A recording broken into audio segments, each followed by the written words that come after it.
मतदान का आगाज। पहले चरण में बंगाल में 30 और असम में 47 सीटों पर वोटिंग। बंगाल के ईस्ट मिदनापुर और वेस्ट मिदनापुर झारग्राम में मतदान। पुरुलिया और बांकुरा में भी वोटिंग शुरू। बंगाल में 30 सीटों पर मतदान में 191 उम्मीदवारों की किस्मत दांव पर। शाम 6:30 बजे तक वोट डाले जाएंगे। बंगाल में पहले चरण के मतदान के लिए सुरक्षा के भी तगड़े इंतजाम। 684 कंपनियों की तैनाती।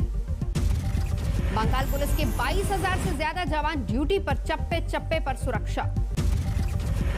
असम में 47 विधानसभा सीटों के लिए वोटिंग। 12 जिलों में हो रहा है मतदान।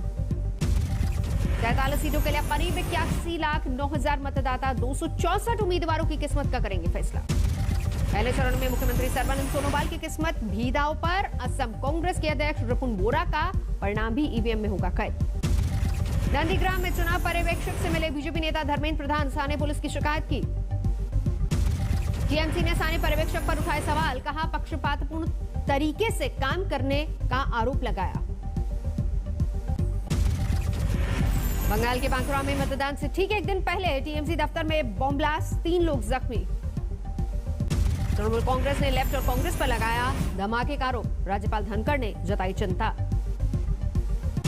बीजेपी ने बॉम्ब ब्लास्ट के लिए तृणमूल कार्यकर्ताओं को ही माना दोषी। कहा टीएमसी दफ्तर में बनाया जा रहा था बम। बंगाल में बलरामपुर से टीएमसी उम्मीदवार शांतिराम महतो पर चुनाव से एक दिन पहले नोट बांटने का आरोप। बीजेपी ने जारी किया वीडियो। बीजेपी ने चुनाव आयोग से की कार्रवाई की मांग। वीडियो में पैसे देते दिखाई दे रहे हैं टीएमसी प्रत्याशी और ममता के मंत्री। बंगाल के राजरहाट में बीजेपी कार्यकर्ता पर हमला। नाराज पार्टी कार्यकर्ताओं के ने थाने पर किया घेराव। आसनसोल दक्षिण विधानसभा सीट से टीएमसी उम्मीदवार सैनी घोष का चुनाव प्रचार खदान में जाकर वहां काम कर रहे मजदूरों से मुलाकात की। पहले चरण के मतदान के बीच आज मुख्यमंत्री ममता बनर्जी का चुनावी अभियान। 4 चुनावी सभाओं को संबोधित करेंगी। बंगाल दौरे पर पहुंचे सुदीन ओवैसी। कोलकाता एयरपोर्ट पर समर्थकों की उमड़ी भीड़। आज मुर्शिदाबाद में रैली। ममता की इलेक्शन एजेंट के रूप में काम कर सकेंगे सुफियान। सुप्रीम कोर्ट ने कोलकाता हाई कोर्ट के फैसले पर लगाई 2 हफ्ते तक रोक। प्रधानमंत्री नरेंद्र मोदी के बांग्लादेश दौरे का आज दूसरा दिन। 5 समझौतों पर हो सकते हैं हस्ताक्षर। प्रधानमंत्री मोदी और शेख हसीना के बीच द्विपक्षीय बातचीत में सैन्य समझौते पर भी हस्ताक्षर की उम्मीद। ऊर्जा क्षेत्र में भी सहयोग की उम्मीद। पीएम मोदी जाएंगे ओराकांदी। मतुआ समुदाय के सर्वोच्च तीर्थ स्थल पर टेकेंगे मत्था।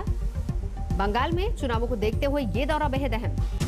इससे पहले प्रधानमंत्री मोदी जाएंगे ईश्वरीपुर के जोगेश्वरी मंदिर। देवी काली को समर्पित है ये धार्मिक स्थल। पीएम के दौरे के लिए जोगेश्वरी मंदिर के बाहर तैयारियां जोरों पर लगाए गए हैं झंडे और पोस्टर। ढाका में बंगबंधु गांधी म्यूजियम से जुड़े कार्यक्रम में पहुंचे प्रधानमंत्री। सम्मान में सांस्कृतिक कार्यक्रम का आयोजन। ढाका के नेशनल परेड स्क्वायर पहुंचे प्रधानमंत्री। शेख मुजीबुर रहमान को मरणोपरांत गांधी शांति पुरस्कार। प्रधानमंत्री शेख हसीना और बहन शेख रेहाना ने लिया सम्मान। प्रधानमंत्री नरेंद्र मोदी ने बांग्लादेश के साथ भारत के मजबूत होते रिश्तों की कही बात। कहा दोनों देशों की दोस्ती पर मुझे गर्व है। अपने संबोधन में बोले पीएम मोदी, बांग्लादेश की आजादी के लिए मैंने भी दी थी गिरफ्तारी। ये मेरे जीवन के पहले आंदोलनों में से एक। बांग्लादेश के राष्ट्रपति से भी मिलेंगे प्रधानमंत्री मोदी। रात को आज ही लौटेंगे दिल्ली। चेन्नई में बीजेपी अध्यक्ष जेपी नड्डा का रोड शो मुड़ी भारी भीड़। बांकुरा में ममता के भतीजे अभिषेक बैनर्जी ने बीजेपी पर साधा निशाना। कहा अगर बंगाल से ममता बनर्जी को निकालने की कोशिश की तो आप दिल्ली से बाहर हो जाएंगे। पश्चिम बंगाल के कोयला घोटाले में मास्टरमाइंड अनूप माझी उर्फ लाला को सीबीआई ने भेजा समन। 30 मार्च को पूछताछ के लिए हाजिर होने के लिए कहा। अहमदाबाद में संयुक्त किसान मोर्चा के नेताओं को पुलिस ने हिरासत में लिया। प्रेस कॉन्फ्रेंस के दौरान कार्रवाई। किसान नेताओं ने हिरासत में ले जाने के विरोध में गाजीपुर बॉर्डर पर विरोध प्रदर्शन किया। किसानों ने फूका गुजरात सरकार का पुतला। पूर्व मेदिनीपुर में मतदान के लिए सुरक्षा के तगड़े इंतजाम। केंद्रीय सुरक्षा बलों ने गाड़ियों की ली तलाशी। गोवा कांग्रेस की महिला अध्यक्ष प्रतिमा कोठिनो ने पार्टी से दिया इस्तीफा। दिल्ली में आम आदमी पार्टी में हुई शामिल। राजस्थान फोन टैपिंग मामले में केंद्रीय मंत्री गजेंद्र सिंह शेखावत की शिकायत पर दिल्ली क्राइम ब्रांच ने शुरू की अपनी जांच। 1 हफ्ते दर्ज कराई थी एफआईआर। दिल्ली के आर्मी अस्पताल में भर्ती राष्ट्रपति रामनाथ कोविंद असहज महसूस करने के बाद अस्पताल गए। प्रधानमंत्री मोदी ने राष्ट्रपति के स्वास्थ्य के बारे में ली जानकारी। महामहिम के बेटे से बात की।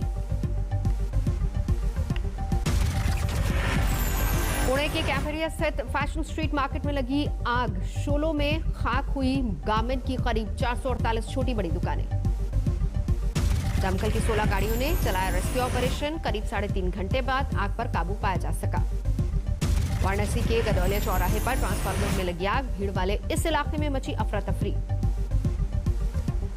सूरत में सीएनजी पंप और ऑटो रिक्शा में गैस भरते वक्त हुआ हादसा। आग लगने से हड़कंप। बिहार के शिवहर में आग का तांडव। 14 घर खाक, लाखों की बर्बादी। महाराष्ट्र में कोरोना मरीजों की संख्या में बड़ा इजाफा। 24 घंटे में करीब 37,000 नए मामले सामने। 112 मरीजों की जान गई। महाराष्ट्र में कोरोना के बढ़ते केस के बाद उद्धव सरकार का बड़ा फैसला। 28 मार्च से पूरे राज्य में नाइट कर्फ्यू। रात 8 से सुबह 7 बजे तक महाराष्ट्र में बंद रहेंगे सभी मॉल। कोरोना नियमों का सख्ती से किया जाएगा पालन।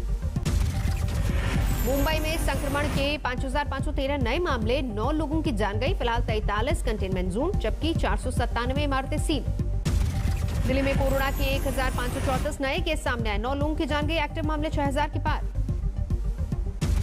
लोकसभा अध्यक्ष ओम बिरला को एम्स से मिली छुट्टी। कोरोना पॉजिटिव होने के बाद चल रहा था इलाज। मध्य प्रदेश के 5 और शहरों में संडे लॉकडाउन का ऐलान। कुल 12 शहरों में सख्ती बढ़ाई गई। राज्य में कुल 2,091 नए मामले। यूपी में भी कोरोना का तेजी से प्रसार। 1,032 नए मामले सामने आए। सबसे ज्यादा लखनऊ में 347 नए केस। इंदौर में विधायक ने चलाया ठेला। लोगों के बीच मास्क बांटकर कोरोना से बचने की अपील की। महाराष्ट्र के औरंगाबाद में नाइट कर्फ्यू। जगह जगह पुलिस बल की तैनाती। देवरिया में कोविड नियमों का उल्लंघन। खुद राज्य के मंत्री और विधायक बिना मास्क के कार्यक्रम में आए नजर। हिमाचल प्रदेश में भी स्कूल कॉलेज 4 अप्रैल तक बंद। होली कार्यक्रम पर भी लगी रोक। एएमयू में 10वीं और 12वीं की परीक्षा होगी ऑफलाइन। कोरोना गाइडलाइंस के तहत छात्रों को मिलेगा हॉस्टल में दाखिला। कर्नाटक में एक दिन में बीमार होने वालों का आंकड़ा 2500 के पार। बेंगलुरु में 1400 से ज्यादा संक्रमित।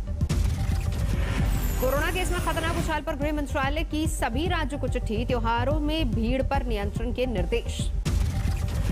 पुणे में पिंपरी चिंचवाड़ में 33 बुकी गिरफ्तार। आरोपियों से दूरबीन, लैपटॉप, मोबाइल फोन और कई उपकरण जब्त। शारीरिक शोषण के आरोपों में घिरे स्वामी चिन्नन को एमपी-एमएलए कोर्ट से राहत। अदालत ने किया बरी। रंगदारी मांगने के मामले में अन्य आरोपी भी बेगुनाह। नोएडा में एमबीबीएस में दाखिला दिलाने के नाम पर ठगी का खुलासा। पुलिस ने 4 आरोपियों को गिरफ्तार किया। गुरुग्राम में अवैध कॉलोनियों और कंस्ट्रक्शन पर एक्शन। प्रशासन ने तोड़े कई फ्लैट। जोधपुर में एक नाबालिग दलित बेटी से हैवानियत। पुलिस को मेडिकल रिपोर्ट का इंतजार।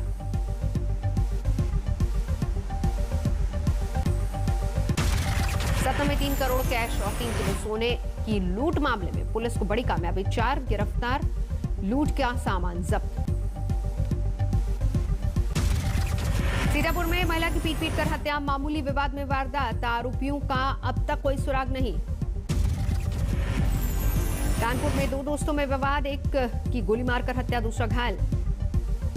सोनभद्र में अस्पताल में दंपत्ति पर हमला। पीड़ित परिवार ने वहां के डॉक्टर और स्टाफ पर लगाया आरोप।